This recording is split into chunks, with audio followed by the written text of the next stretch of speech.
doa-doa itu sudah dikumpulkan oleh para ulama dan dikumpulkan dalam menjadi satu buku kecil, buku saku. Itu saya biasanya saya bawa, tapi karena kemarin tergesa-gesa saya nggak sempat membawa itu. Itu buku saku dan saya kasih pengantar sebagainya, disebut Al-Ma'thurat itu bagus sekali dan itu dibaca setiap pagi dan sore. Itu sebenarnya ringkasan dari karya Imam Nawawi dalam kitabnya Al-Adhkar, diramu oleh salah seorang ulama ya, yang beliau sangat intens memperhatikan bagaimana sang jiwa ini bisa hidup, supaya hidup, maka beliau mengumpulkannya dalam satu buku disebut Al-Ma'thurat. Itu bagus sekali. Kalau kita baca buku ini setiap pagi dan sore, itu rumah yang dibacakan doa-doa seperti ini itu tidak akan masuk jin. Dia akan lari, akan pergi. Jadi terutama kalau kita di sini sering sendirian dan sebagainya ya. Nah itu bagus kalau kita baca doa-doa seperti itu. Pagi hari dibuka dengan doa itu, sore hari dibuka dengan doa itu.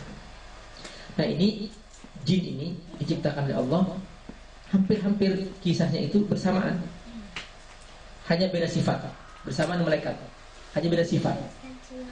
Yang sifatnya yang malaikat ini dia patuh, tidak punya pilihan, tidak punya alternatif. Tapi kalau yang jin ini dia punya pilihan. Dia ada laki dan perempuan, juga dia menikah, dia punya anak, punya keturunan, kemudian dia juga punya nafsu dan juga punya kemampuan berbuat buruk dan seterusnya. Itu jin. Tapi mereka tidak. Nah ini bedanya.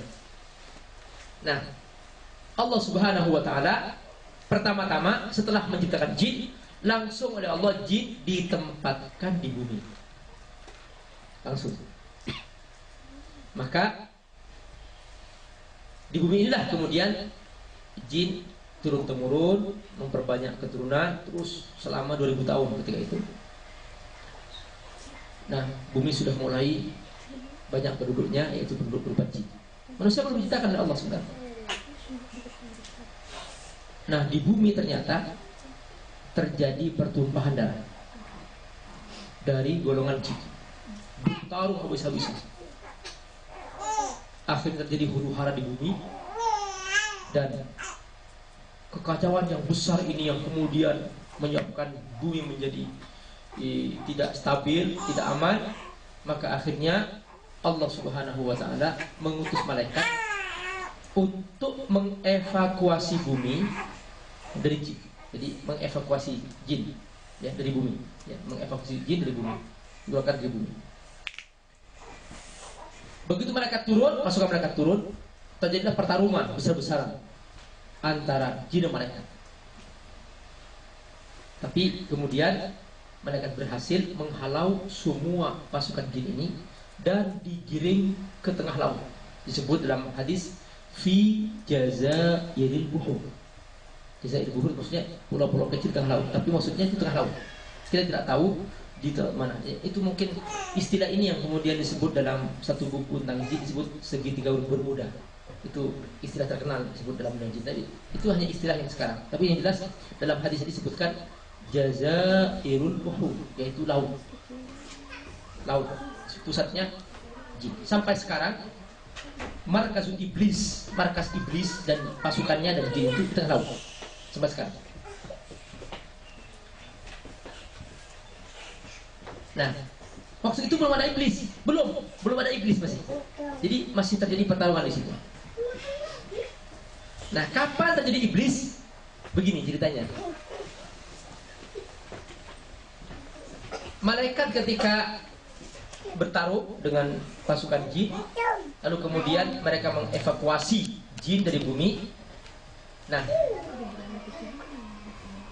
salah seorang jin yang paling soleh, yang paling baik ditangkap. Paling solehnya jin, ya, mohon diingat.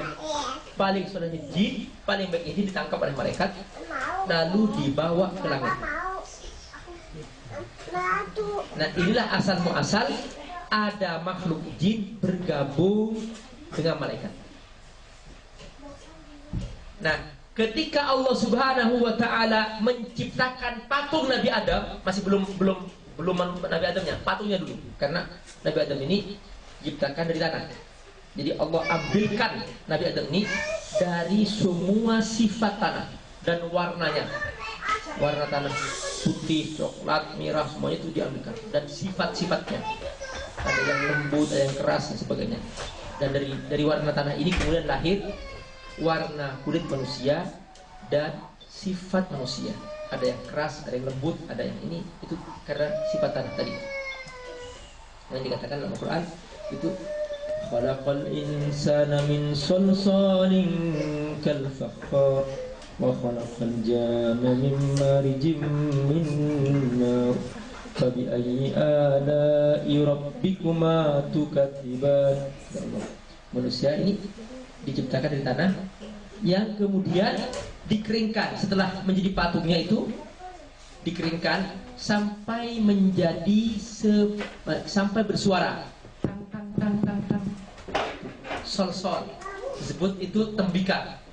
Jadi ya berdiri. Kalau bapak ibu pernah melihat tabung apa itu, tabungan anak-anak yang terbuat dari tanah, celengan terbuat dari tanah, itu dia seperti itu. Jadi dia patung masih tingginya 60 hasta, 60 meter. Nabi Adam patung yang pertama. Nah itu berdiri masih tegak patung Nabi Adam. Nah iblis, bukan iblis, jin tadi itu dia sudah di situ. Dia melihat patung ini aneh, dia masuk dari hidungnya, keluar terus masuk ke dadanya, keluar dari tuburnya, dia ketawa. Jin ini, oh ternyata makhluk yang baru ini kosong dalamnya, gitu. Dia masuk ke rongga, masuk hidungnya, rongga, keluar dari tuburnya. Dia melihat, oh kayaknya ini kosong, berarti ini lemah, bisa dikuasai. Nah itu, dari iblis sudah, bukan iblis, jin tadi itu, yang dia sudah melihat, membaca kelemahan makhluk ini, sudah tahu. Berarti makhluk jin tidak punya rongga. Jin tidak punya rongga, karena dia sudah melihat, oh berarti dia punya rongga, gampang dimasukin kalau punya rongga. Nah, sementara jin tidak punya rongga, dia padat, artinya apa ya? Solid ya. Jadi itu dia utuh, semuanya tidak ada rongganya. Nah, setelah itu Allah tiupkan. Nah, ketika Allah menciptakan patung ini, Allah mengumumkan kepada mereka, "Inni ja'ilun fil ardi khalifah." Kata Allah, aku akan menciptakan di bumi khalifah, pemimpin. Nah, di sini malaikat langsung ingat persepsi tentang jin di bumi. Ataj'alu fiha may yufsidu fiha wa yasfikud dima. Ya Allah, apakah engkau akan menciptakan makhluk seperti jin yang nanti dia akan menumpahkan darah? Nah ini dia. Jadi itu malaikat bertanya ini bukan karena tahu yang lain, bukan. Dia karena punya persepsi tentang jin yang sifatnya sama, dia nanti akan menumpahkan darah lagi. Ini perhatikan dialognya. Ini ja'alun fil ardi khalifah. Qalu ataj'alu fiha may yufsidu fiha wa yasfiku dima. Malaikat berpikir, takut dirinya oleh Allah enggak dibutuhkan. Ya Allah, masih kurang apa aku? Aku sudah bertasbih kepadamu. Mengapa kau akan menciptakan makhluk lain lagi? Sudah cukup aku ya Allah. Kata malaikat, wa nahnu nusabbihu bihamdika wa nuqaddisu lak. Nah, di sini Allah menegaskan bahwa aku punya rencana lain yang kamu tidak tahu. Inni a'lamu ma la ta'lamun. Ini tentang penciptaan manusia. Barakallah. Waktu itu masih belum ada iblis, belum muncul iblis. Jadi belum ada istilah iblis belum. Allah meniupkan roh kepada patung Nabi Adam. Itulah kemudian bergeraklah. Pertama kali sampai di mata Nabi Adam bisa melihat. Ketika roh sampai di mata Nabi Adam bisa melihat. Langsung dia ingin mengambil buah-buah di surga. Tapi rohnya masih belum sampai ke tangannya, ke kakinya. Tapi sudah pengen bergerak. Tidak bisa. Sampai di hidungnya, kata Rasulullah SAW, fa'atos. Nabi Adam bersin. Lalu mengucapkan Alhamdulillah. Lalu dijawab oleh Allah, Yarhamukallah. Dijawab oleh malaikat Jibril, oleh Nabi Adam, Yahdikumullah wa yuslihu balakum. Lalu kata Allah, ini yang harus kau lakukan setiap kamu bersin. Jadi Nabi Adam sudah bersin di situ pertama-tama. Kesun haid. Iya, makanya kalau orang bilang kesun haid. oh kesun haid, kesun haid. Semoga sembuh sehat. Oh gitu. Jadi kalau di sini cuci kesun haid. Kesun haid dari mana? Ada orang Jerman. Barakallah. Suka ceritanya? Nah, lanjutkan. Kita istirahat sebentar ya. Mau break dulu. Ya, break dulu sebentar ya. Ramai. Sambil istighfar ya. Tasbih. Subhanallah walhamdulillah wa la ilaha illallah wallahu akbar wa la hawla wa la quwwata illa billahil azim. Sama-sama.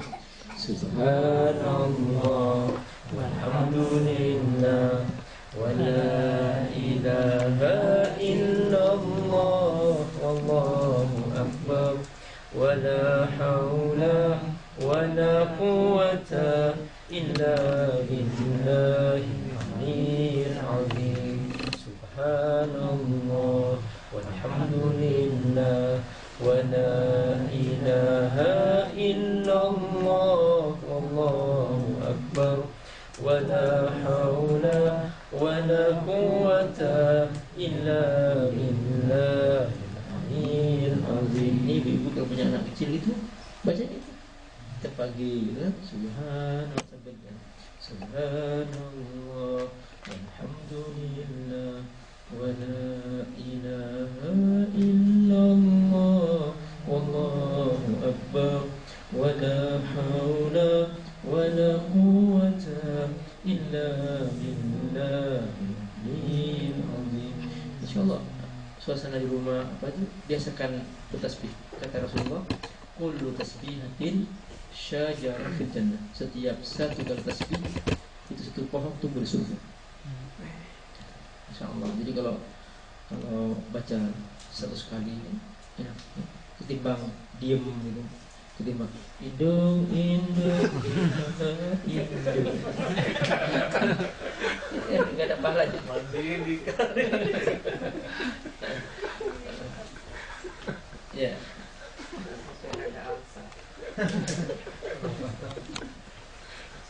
Ini saya baru pertama kali membahas tentang ini di sini. Saya tadi mesti meramu, mesti cari kaitannya kemana.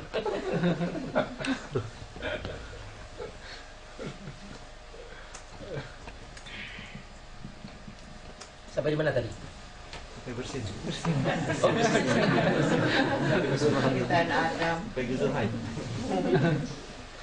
Ya, kita lanjutkan ya. Nah, begitu roh Allah itu sampai di mulut, Nabi Adam sudah pengen dia makan buah surga. Tapi tangan masih belum bisa bergerak. Begitu roh sudah sampai di tangan Nabi Adam sudah mulai tangannya ingin mengambil buah di surga, tapi kaki belum bisa bergerak. Itulah langsung kemudian Allah firman dalam Al-Quran tentang manusia bahwa tabiat manusia adalah di antara sifatnya terburu-buru. Khuliqal insana min ajal. Manusia telah diciptakan oleh Allah dengan tergesa-gesa, dengan sifat tergesa-gesa. Ya. Ingin segera selesai, ingin segera ini, ingin segera itu. Jadi sejak itu kemudian Allah SWT menjelaskan bahwa tabiat manusia diciptakan dari sifat tergesa-gesa. Belum sempat membahayakan yang istri satu sudah pengen yang kedua, yang ketiga. Benar tuh Pak.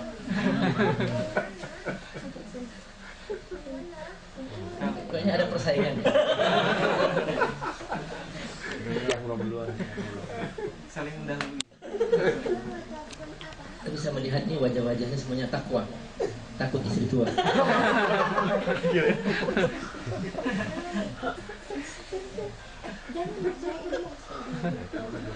Ya, Kalau sendiri insyaallah ya. Kita lihatkan ya, kita lihatkan. Setelah itu Allah Subhanahu wa taala memerintahkan, ini setelah sudah Nabi Adam selesai penciptaannya, kata Allah, wa nafakhtu fihi mir ruhi. Nah, Allah tiupkan ruhnya. Ini tentang penciptaan ruh itu Allah sebutkan dalam Al-Qur'an bahwa manusia ini menjadi mulia karena dia di dalamnya membawa sebagian dari ruh Allah Subhanahu wa taala. Fa idza sawaituhu wa nafakhtu fihi min ruhi faq'u lahu sajidin. Nah, itu dia. Begitu sudah selesai, semua ruh sudah masuk kepada jiwa Nabi Adam, tubuh Nabi Adam dan hidup Nabi Adam, maka langsung Allah perintahkan sujudlah. Maka semua malaikat bersujud. Ya, semua malaikat bersujud. Nah, ini ditulis ya nomor-nomor ayatnya. Karena ini sudah ramuan dari berbagai macam ini. Rangkaiannya tadi. Ada yang nulis tadi? Enggak. Ya, nomor ayatnya karena ini direkam. Direkam. Ini. Fasajadu illa iblis. Nah, ini dia. Semua makhluk yang hadir ketika itu termasuk jin, dia satu-satunya yang masuk di situ. Ada. Nah, karena malaikat tidak punya kemampuan melanggar, maka semua malaikat bersujud. Kecuali jin ini yang berkumpul sama malaikat, dan dialah yang kemudian menjadi iblis. Itulah asal muasal adanya iblis. Fasajadu illa iblis. Kenapa? Sombong. Kenapa sombong? Karena dia merasa bahwa makhluk ini kosong jiwanya, aku bisa menguasai. Maka dia tidak mau bersujud kepada makhluk yang lemah seperti ini, kata iblis.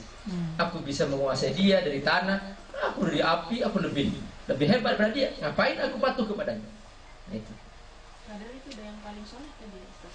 Itu paling solehnya. Nah, ternyata yang paling soleh menjadi iblis. Yang paling solehnya menjadi iblis. Nah, barakallah. Maka sejak itu dia menjadi kafir. Wa kana minal kafir. Makanya barakallah, tidak mustahil dari sesuatu yang soleh ada keburukan. Nah, lahirlah dari Nabi Nuh seorang anak yang kafir. Lahirlah ini dari keluarga Nabi Nuh, istrinya kafir. Dari Fir'aun, istrinya masuk surga. Ya, perhatikan. Di situ. Nabi Lut, istrinya masuk neraka. Jadi makanya Allah, ayo kita berjuang bersungguh-sungguh, ya. Jangan melihat keturunan. Bahwa agama ini bukan agama keturunan, tapi agama ini agama aman. Tapi boleh kan Ustaz kita berdoa anak keturunan kita tuh soleh gitu kan? Oh iya, jelas itu wajib. Bisa kan? Iya, insya Allah. Nah, tapi jika ternyata terjadi sesuatu di luar kemampuan kita, itu bukan kesalahan kita. Ternyata tahu-tahu ternyata anak ini tidak patuh, ya. Kalau kita sudah berjuang dengan habis-habisan dan sungguh-sungguh mendidiknya, membesarkannya, maka itu kesalahan dia, bukan kesalahan orang tua. Maka salah orang mengatakan bahwa ini ayahnya nggak beres, bukan begitu. Jadi, kalau sudah dia berjuang, sudah bersungguh-sungguh, tapi ternyata belum dapat hidayah, yang sudah itu di luar kemampuan kita. Jangan menyesali sesuatu yang di luar kemampuan kita. Nah, inilah yang kemudian muncul istilah iblis. Iblis berasal dari kata al-balas. Al-balas artinya amalun su, perbuatan buruk. Makanya setiap perbuatan buruk disebut al-balas. Pelakunya disebut iblis.